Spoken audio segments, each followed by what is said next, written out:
नमस्कार श्रोते हो, दीपक रेगे कथाकथन चॅनलवर तुम्हा सगळ्यांचं मनापासून स्वागत.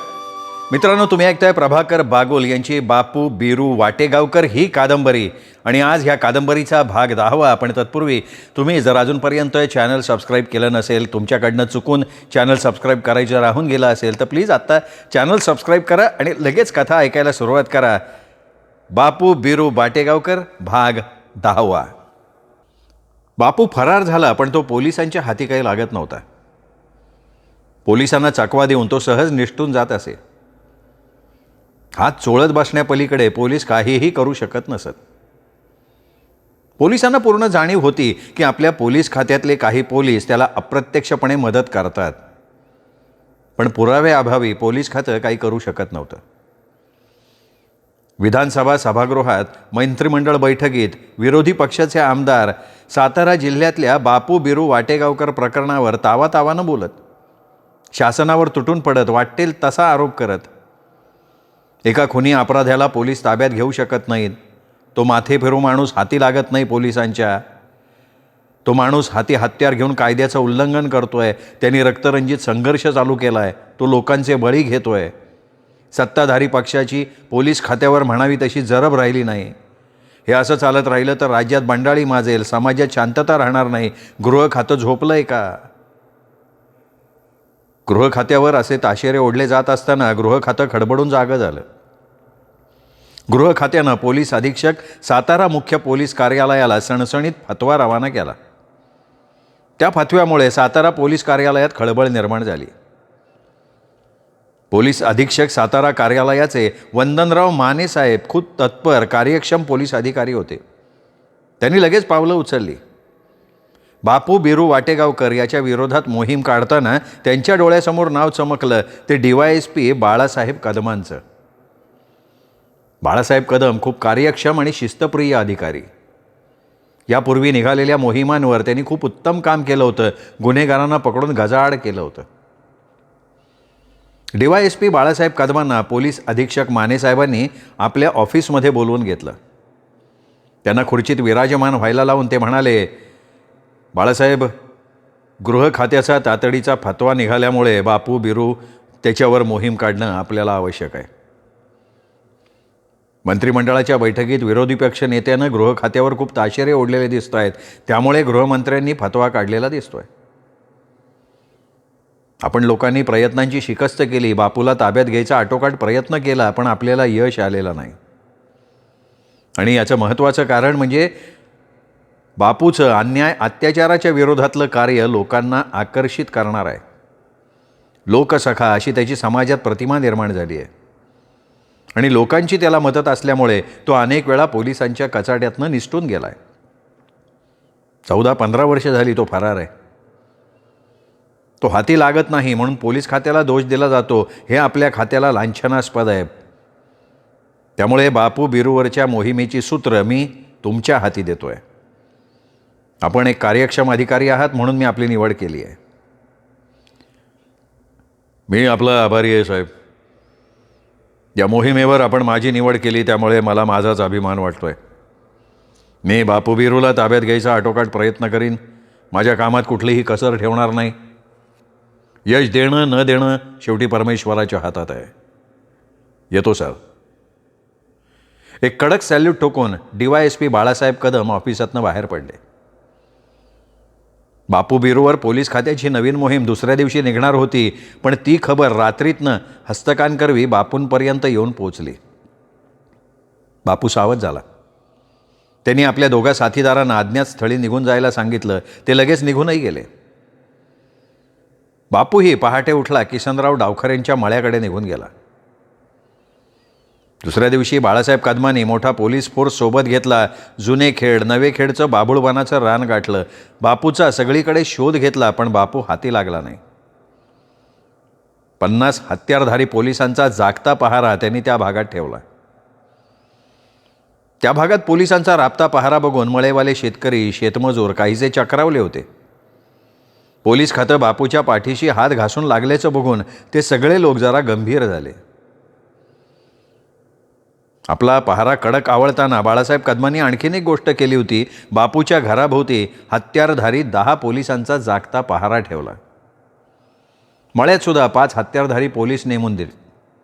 बापूची आई झेलाबाई, पत्नी शेवंताबाई आणि भाऊ वारो यांना ताब्यात घेऊन पोलीस कस्टडीत टाकून दिलं. गुणवंताबाईला मात्र मोकळं सोडलं. पण त्यामुळे बोरगावात एक प्रकारचं भीतीचं वातावरण तयार झालं होतं. आणि इकडे बापू किसनराव डावखरेंच्या मळ्याकडे पहाटे पहाटे निघाला होता. तो मळ्यात शिरला तेव्हा किसनराव डावखरे मळ्याच्या प्रवेशद्वारापाशीच उभे होते. बापूला बघून ते एकदम अचंबित झाले. अरे बापू, तू? आता काय अचानक येणं केलं? मग बापूनं त्यांना पोलिसांच्या मोहिमेविषयी सगळं काही सविस्तर सांगितलं. बापू काहीसा भावनाविभोर झाला आणि म्हणाला, या कृष्णा काठावरच्या माती उम्या जीवापाड प्रेम केलंय. पोलीस लोकांनी मला दोर काढण्याने आवळून पकडून न्यायची शपथ घेतली. ही त्यांची मोहीम किती दिवस चालेल ते काही सांगता येणार नाही. तेव्हा म्या ह्यो मुलूक सोडून लांब निघून जायचं ठरवलंय. पण एक दिवस नक्की परत येणार मी, एवढी खात्री ठेवा तात्या. आणि मी परत येईपर्यंत ही माझी बंदूक तुमच्या ताब्यात राहू द्या, म्हणजे बंदूक सुरक्षित राहीन. बरं चल आधू, जेवण करून घे, मग काय करायचं ते बघू आपण. ते दोघेजण बंगल्यात आले. बापूनं आपली बंदूक बैठकीत भिंतीला टांगून टाकली आणि हातपाय धुवायला जाताना तो म्हणाला, तात्या त्या पोलिसानं काही गोळ्या पाठवल्या का? हां, चांगल्या 30 गोळ्या पाठवल्या आहेत. अरे तो माणूस सबुताचा पक्का आहे बापू. बापूनं हातपाय धुतले, पाटावर येऊन बसला. लक्ष्मीबाईनं वाढलेलं ताट समोर ठेवलं. ताटात शाळूच्या भाकऱ्या होत्या. छानपैकी काळा रश्श्यातलं बटाट्याचं कालवण वाढलं होतं.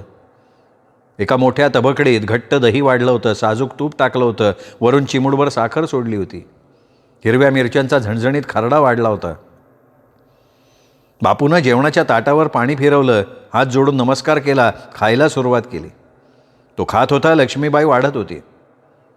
भरपेट जेवण करून तो बैठकीत येऊन बसला. किसनराव तात्या त्याच्याकडे बघत म्हणाले, बापू आता तू काय ठरवलंय? कसं आहे तात्या, पोलीस खात्याच्या त्या मोहिमेमुळे इकडं आता रान पेटणार. आज पतूर मी लय धावधोडूप केली. आता मला काय दी शांतता पाहिजे. पोलिसांना गुंगारा देऊन मी दुसरीकडे निघून जाईन. त्यासनी या भागामध्ये सोडून देईल. मला पोलीस राहतील ह्याच भागात दोंडाळत. अरे पण तू कुठं जाणार? म्या हेतून आता पहिल्यांदा जाईल नाशिकला आणि तिथनं हिमालयाच्या पर्वतराजीत जाईल निघून. अरे वा वा वा वा बापू, झेप तर लय मोठी तुझी. खरोखर तू ढाण्या वाघ शोभून दिसतो रे बाबा. ब तू जा तिकडं, तुला वर खर्चाला पैसे लागतील. थांब, हे 5,000 रुपये ठेव तुझ्यापाशी. तात्या, अहो तात्या, तुम्ही माझ्यासाठी किती किती आणि काय काय करताय? बंदुकीसाठी तुम्हीच पैसे खर्च केले होते, आता आणखीन ह्यो पैसा? बापू, ह्यो पैसा म्या तुझ्यासाठी नाही खर्च करत. तो खर्च करतोय माझ्या समाजासाठी. तू हातामध्ये हत्यार घेतलं तेव्हापासनं गावागावामध्ये शांतता नांदायला लागली. आया बहिणीकडं कोणी वाईट नजरेनं बघत नाही.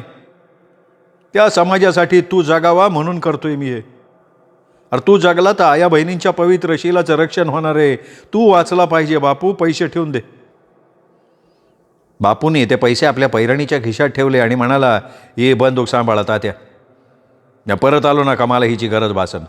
काळजी करू नका, म्या हिला माझ्या जीवापेक्षा जास्त जपल.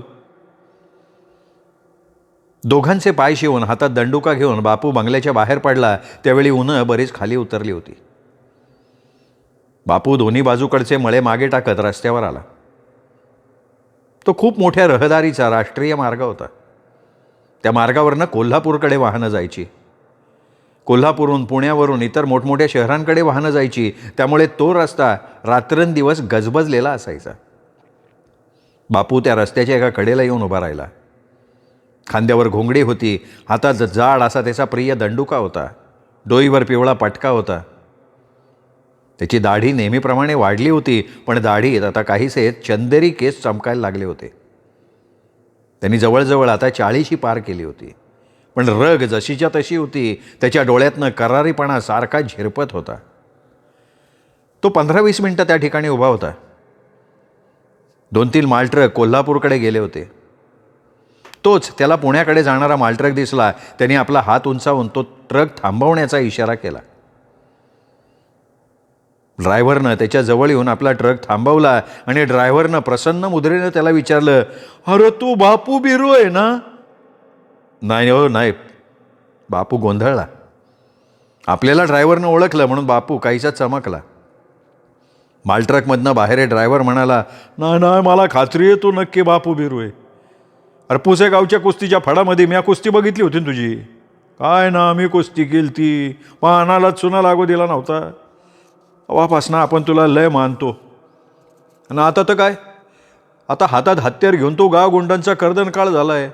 बायकांच्या आबरूवर गावा घालणारी अशी आसमान धावतोय तू. आपल्याला लय तुझा अभिमान वाटतो. अरे पण मला पकडून देणाऱ्यास पोलीस खात्यानं 20,000चं बक्षीस जाहीर केलं आहे. म्हणून खोटं बोलला आहे माझ्याशी तू? मी खानदानी घरातला माणूस आहे, भलती चलती अवलाद नाही आपली. बोलता बोलता ड्रायव्हरनं बापूच्या भाळीच्या भंडाऱ्याला हात लावला. बापूच्या पायावर वाकला आणि म्हणाला, बापू देवाच्या भंडाऱ्याची शपथ घेऊन सांगतो, विश्वासघात तुझा करणार नाही म्या. आता तरी खरं सांग. म्या बापू बिरूचे. कुठं निघाला? मला पकडून नेण्यासाठी पोलीस खात्यानं मोहीम काढली, तेव्हा ह्यो भाग सोडून दुसरीकडे जाणार. कोणत्या भागात? सुरुवातीला म्या तिर्मकेश्वराला निवृत्ती महाराजाच्या समाधीचं दर्शन घ्यायला जाणार. मग काही दिवस नाशिकच्या पंचवटीत जायला म्हणतो. हे बघ, माझ्या गाडीत सुताची भेंडोळी आहेत, ती मला मालेगावासनी पाचवायची. म्या तुला तिर्मकेश्वरी सुखरूप नेतो. आता काही शंका नाही ना माझ्याबद्दल? नाही, अजिबात नाही. काय नाव काय म्हणला तुझं? मी संदीप चव्हाण. कुठं राहतो? कोल्हापूरजवळ ज्योतिबाच्या वाडीला. चल मग, काय हरकत नाही. संदीप चव्हाण आपल्या ड्रायव्हर सीटवर जाऊन बसला. बापू त्याच्या जवळ जाऊन बसला. मग मनसोक्त गप्पा मारता मारता त्यांचा प्रवास सुरू झाला. गाडी त्र्यंबकेश्वरात पोहोचली तेव्हा शहराला जाग आलेली होती. मंदिरासमोरच्या प्रांगणात भाविक भक्तांची देवदर्शनासाठी रांग लागली होती. कुशावर्त कुंडावर स्नान करून स्त्री पुरुष भक्त गडबडीनं मंदिराकडे येत होते. गाडी उभी करता संदीप मागच्या बाजूला आला. गाडीचं लाकडी फरताळ उघडता उघडता म्हणाला, बापू 5 वाजलेत. देव बी जागा झालेला दिसतो. त्याचं भगत काय त्याला झोपू देत नाहीत. तिर्मकेश्वर पहाटच जागा होऊन आपल्या भक्ताशी दर्शन देण्यासाठी सज्ज झालेला असत्यान. बापू बापू, म्या तुला हितपतर सुखरूप घेऊन आलो, याचं मला लय समाधान वाटते. रस्त्यामध्ये एखादी आफत आली असती तर म्याच मला माफ केलं नसतं. अरे भगवंताची मर्जी बाबा, तो आपल्या भक्ताला तारून नेतोय. तुला तुझा भगवंत येळोवेळी तारत राहावो ही त्याला विनंती बाबा. संदीप भारावून म्हणाला आणि बोलता बोलता संदीप आपल्या गाडीकडे निघून गेला. त्या जाणाऱ्या मालट्रककडे बापू थोडा वेळ बघत राहिला. मग भाऊक होऊन त्याने आपले दोन्ही हात जोडले. कुशावर्त कुंड कुठे आहे म्हणून त्यांनी चौकशी केली. काही स्त्री पुरुष कुशावर्ताकडे जात होते. त्यांच्या पाठोपाठ तो कुंडाजवळ आला. आपल्या अंगावरचे कपडे, हातीचा दंडुका काठावर ठेवून तो त्या कुंडाच्या पाण्यात शिरला. दक्षिणेकडील गंगा म्हणून प्रख्यात असलेल्या गोदावरीच्या अमृतरूपी जलात स्नान करताना त्याच्या देहातला अणू तृप्त झाल्यासारखं त्याला वाटलं. स्नान करताना त्याच्या मनात विचार आला, गोदा माते, आजपतूर या बापूनं आविक्षतकुंचं बे पाप केलं नाही. नकळत हातून पाप घडला असेल तर तुझ्या मंगल अशा जलानं माझं शुद्धीकरण करून टाक माते. म्या जो काय वसा अंगीकारलाय तो निभून नेण्यासाठी माझ्या अंगात बळभर. मनसोक्त निर्मळ मनानं स्नान करून तो काठावर आला. हाती आपला दंडुका घेऊन तो त्र्यंबकराज मंदिराच्या प्रांगणात आला. मग शिवमंदिरात शिरून त्यांनी शिवपिंडीचं मनोभावे दर्शन घेतलं. त्या दर्शनानं त्याच्या मनाचा कोपरान कोपरा प्रसन्नतेनं भरून गेला होता. तोपर्यंत दिवस बराच वर चढला होता. शिवमंदिरातनं बाहेर पडून तो प्रांगणात आला. त्याची पावलं नकळत त्र्यंबकेश्वरच्या पेठीकडे वळली. ती पेठ हळूहळू फुलायला लागली होती. एका आलिशान दुकानात तो शिरला. दुकानदारानं त्याला विचारलं, काय पाहिजे तुम्हाला? तुमच्या दुकानात भागव्या रंगाच्या तयार कापण्या, पटक्यान, लोंग्या आहेत का? आहेत की. माझ्या मापाच्या मिळतील का? मिळतील ना बाबा. त्या दुकानदारानं बापूचं माप घेतलं. त्या मापाच्या भगव्या रंगाच्या कफन्या, पटके आणि लुंग्या त्याच्या पुढ्यात टाकल्या. बापू म्हणाला, शेठ मला चांगलं भारीतलं कापड पाहिजे. हे बघा, मी तुम्हाला एकदम उत्तम दर्जाचं कापड दावले. कपड्यांची शिलाई छानच आहे. जोड किती घेणार तुम्ही? 2 घेणार म्हणजे 2 कपन्या, 2 पटके, 2 लुंग्या. काय हरकत नाही, माझ्या भरवशावर घेऊन जा. पण किंमत रास्त लावा शेठ. अहो, साधू संतांच्या मार्गाला लागलेल्या लोकांकडनं मी जास्त पैसे नाही घेत. किंमत योग्य तीच लावली. बापूनं 2 जोड निवडले आणि म्हणाला, मला एखादी चांगली शबनमची पिशवी द्या. दुकानदारानं चांगल्यापैकी शबनमची पिशवी त्याच्या हातात ठेवली. शेठ, इथं तुमच्या दुकानात मोठा आरसा आहे का? का? ही भगवी कापडं चढवून बघायची का अंगावर? मागच्या डाव्या बाजूला कपडे बदलण्यासाठी खोली आहे, बघा कपडे चढवून. बापू भगव्या कपड्याचा एक जोड हातात घेऊन त्या खोलीकडे निघून गेला. त्याने ते भगवे कपडे आपल्या अंगावर चढवले तेव्हा त्याचा आपल्या डोळ्यांवर विश्वास बसेना. तो आरशासमोर उभा राहिला तेव्हा त्यांनी स्वतःलाच प्रश्न विचारला की म्या बापू बिरूच आहे का? कापडामध्ये बी काय जादू असती. या साधूच्या कपड्यामध्ये माझी झेलाईसुद्धा मला ओळखणार नाही. हातात जुने कपडे घेऊन तो दुकानात आला. तो दुकानदार त्याच्याकडे आ वासून बघत राहिला. अहो, तुम्ही तर या साधूच्या वेशात एकदम विवेकानंद दिसताय की. नाही हो नाही, एवढ्या मोठ्या माणसाच्या पंक्तीला मला नेऊन बसवू नका. पैसे किती झालं सांगा? 520. बापूनं दुकानदाराच्या हाती 500 रुपये दिले. काय हरकत नाही, ठीक आहे. तुम्ही कुठले ह्या भागातले दिसत नाही म्हणून विचारतो. हा, नदीचं मूळ आणि साधूचं कूळ शहाण्या माणसाने कधी विचारू नये. हे बोलला आणि बापू दुकानातनं बाहेर पडला. बापूच्या पाठमोऱ्या आकृतीकडे तो दुकानदार बघत राहिला. त्या दिवशी बापूनं ब्रह्मगिरीच्या खाली गंगाद्वाराच्या पायथ्याशी जाऊन निवृत्ती महाराजांच्या समाधीचं दर्शन घेतलं. मग एका खानावळीत जाऊन छानपैकी जेवण घेतलं. संध्याकाळी एका दुकानात जाऊन साधू लोक वापरतात तसे चढाव घेतले आणि त्यांनी जुने कपडे आणि वाहना तिथेच बाजूला कचरा कुंडीमध्ये फेकून दिल्या. तो तांबड गल्लीत शिरला. एका भांड्याच्या दुकानात शिरून त्यांनी पितळी कमंडलू दाखवायला सांगितला. त्या दुकानदारानं वेगवेगळे नमुने दाखवले. त्यातला एक मोठ्या आकाराचा निवडून दुकानदाराला योग्य ते पैसे दिले. कमंडलू हातात घेऊन बाहेर आला. समोर एक गजबजलेलं कापड दुकान त्याला दिसलं. आत शिरून त्यांनी एक लोकरीचा जाड रग, सोलापुरी चादर आणि अंथरायला जाड सतरंजी घेतली.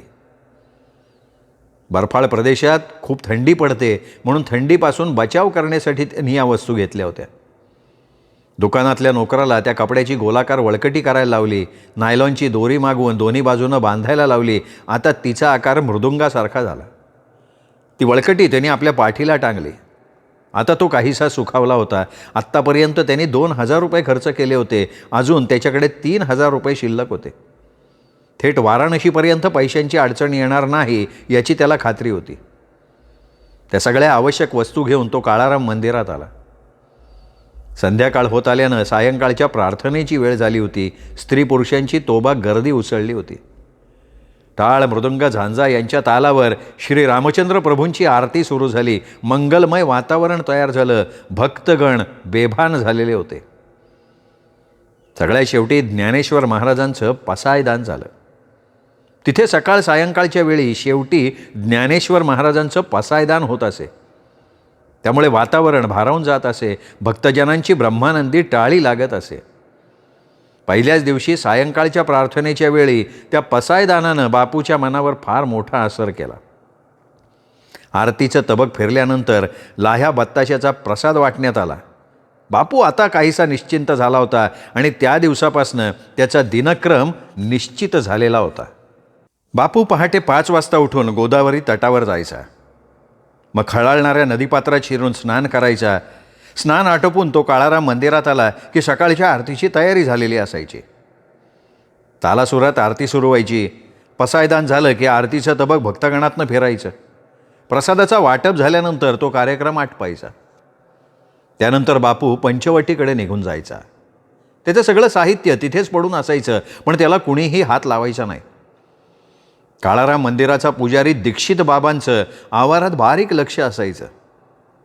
जिथली वस्तू तिथेच त्याच जागी पडून असायची, त्यामुळे बापूला काही चिंता नसायची. आरतीचा कार्यक्रम संपल्यानंतर हातात दंडुका घेऊन तो पंचवटी परिसरातनं फिरत राहायचा. पण पुजारी दीक्षितांना कफनी धारण केलेल्या बापूविषयी नेहमी काहीतरी गूढ वाटायचं. पण त्यांनी कधीही त्याला त्याच्या वैयक्तिक जीवनाविषयी विचारणाच केली नाही. बापूही स्वतःविषयी काही बोलत नव्हता. जवळजवळ 15 दिवसांचा काळ निघून गेला.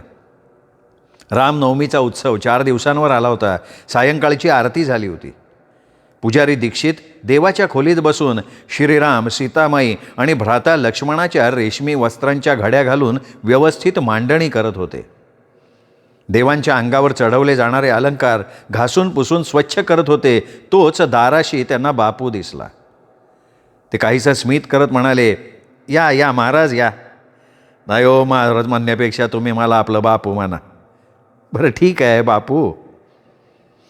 बापू हे बघा, शहाण्या माणसानं कधी दुसऱ्याच्या वैयक्तिक आयुष्यात डोकावून नये असं म्हणतात आणि माझा तो स्वभावही नाही आहे, पण राहवत नाही म्हणून विचारतोय मी.